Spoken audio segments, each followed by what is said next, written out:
Time now for sports on 104.7 The Cave. Here's Ned Reynolds. Mike, the intern, Ned Reynolds, back in the studio on a Monday morning. So the fans got a chance to get in front of the Kansas City Chiefs on Sunday in St. Joseph, Missouri, the first open practice for the fans. A buddy of mine actually got a ball signed by Patrick Mahomes, lucky dog. Kind of a disjointed first practice, though, wouldn't you say? I can hear those New York Giants fans just chirping right now. We told you, which, of course, they did with all the texts when the Chiefs picked up Kadarius Toney. Down he goes with a tweak in the knee. Oh, Jiminy Christmas. Anyway, the tweak in the knee is described by Andy Reid as simply that. Nothing real serious. But he did leave the practice field. That's kind of curious. Nonetheless, a slight injury to Kadarius Toney. What else is new? It's going to happen all year long. And number two, the fact that Chris Jones is not there. And Andy Reid says Andy Reid, is a little surprised, and quite frankly, so am I. It's a contract negotiations in which they are apparently very far apart. What they're negotiating is an extension. It's not this year's contract. Jones is already under contract to play for the Chiefs this year. That can't be broken. It's the following years. So what Jones could do, highly, highly unlikely, but what he could do is sit out. And I don't think he will, but if he did, then he'd become a free agent and make his own deal. As is, if he plays, he can still become a free agent at the end of the season, which is probable, or possible, rather than probable, let's say possible. And then the Chiefs could, of course, get back in the hunt and make their own deal. But they want to have a contract extension to make sure he's going to wear that red and white. And indeed, Jones has said that's what he wants to do. So I think this is just holding out from training camp. Well, I hope you're right. They need to get that deal done. And don't be so hard on Toney, okay? Maybe they were just being preventative. Also, they don't need to have that guy doing punt returns anymore and sharp cuts. Except that's that the it was deal. not, it was punt returns, but it wasn't part of the drills. No, it's just practicing in the beginning. Yeah. Practicing for the heck of it, or just doing something, maybe messing around with his teammate. Again, that's the key. Yeah, right don't be doing sharp cuts. Though there's no reason for him to be doing that stuff. Golf was a major story in the area, and Price Cutter Charity Championship looked like it was a pretty good one. A little warm though, just a bit, but it's really kind of nostalgic in a way because Pearson Coody leads practically from tee to green. I didn't lead the whole thing, but he led for much of the tournament, and he wins it. Pearson Coody is the grandson of the 1971 Masters champion Charlie Coody. That dates back to when I was first at KY3. Charlie Coody was a veteran member of the PGA Tour. And these two, yeah, that's right, there are two of them, his twin brother finished 2 strokes behind. All right, Pearson Coody wins the PCCC championship and the first prize of $180,000. That pales in comparison to the millions they get on the PGA Tour, but this is the minor leagues. Okay, he finished 2 ahead of 3 others, including his twin brother, Parker Coody. They both were Texas Longhorns. They traveled together. Mike, they left the Ozarks $238,250. That's what they won.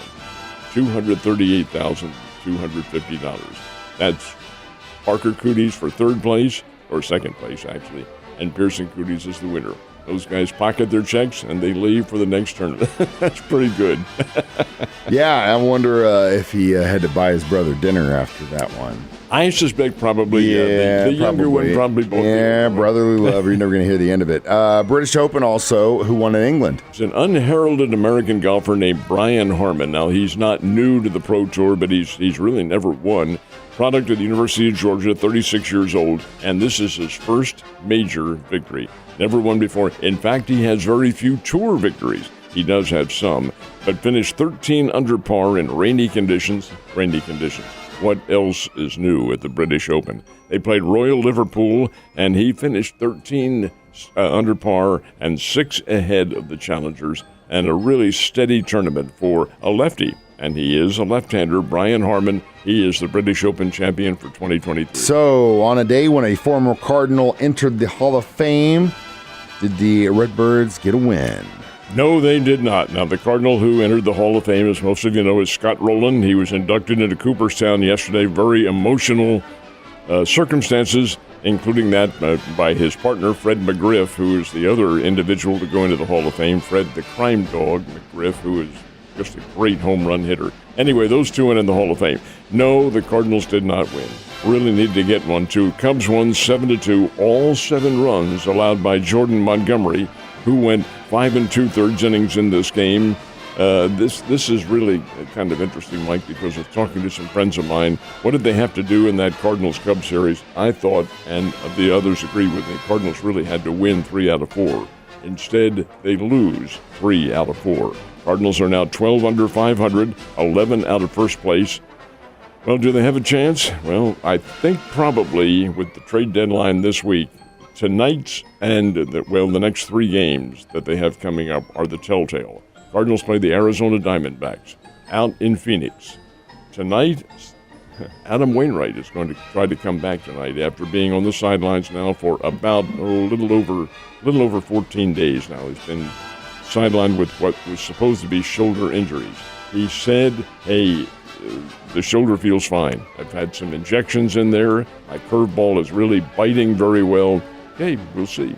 He gets the call tonight against the Diamondbacks. If Adam Wainwright is on and can hold the Diamondbacks, hey, maybe some good things can happen to the Cardinals. But we'll, again, just have to wait and see how things pan out. 3-game series out in Phoenix against a team that's challenging in the National League West. Challenging and, in my personal opinion, a lot better than the Chicago Cubs, so good luck. All right, Ned, let's talk about the Royals. How'd they do? Well, they fell to the New York Yankees and got swept by the Yankees at Yankee Stadium. What else is new? Yankees 8, the Royals 5. Just Kansas City just continues to play out. The kids are trying hard. Don't get me wrong. They're playing hard. They want to win everyone, but they're simply unable to get that done. They're just not strong enough in the pitching department. But the Springfield Cardinals did win. They beat the Arkansas Travelers 8-7 last night in the closing game of their 6-game series. So the Springbirds are still 2 games under 500, head down to Tulsa this week to play the Tulsa Drillers, then come back home next week. And kind of the only bright spot when it comes to baseball in Missouri. All right, so we did have some racing as well over the weekend, a little racing in your old stomping ground. This is the Pocono 400, Mount Pocono, Pennsylvania. Beautiful country and a great racing facilities, too. The fans absolutely love it. It's in a town called Long Pond, Pennsylvania.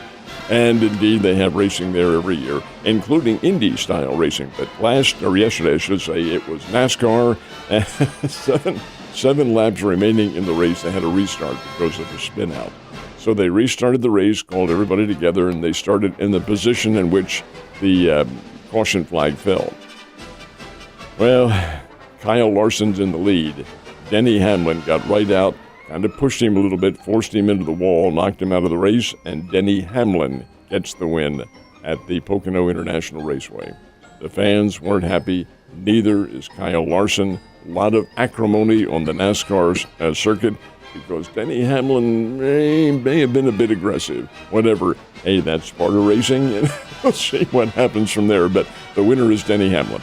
Yeah, rubbin's racing, as they say, and the only guys complaining are the ones that ain't winning. Ned, have a great day. I'll see you tomorrow.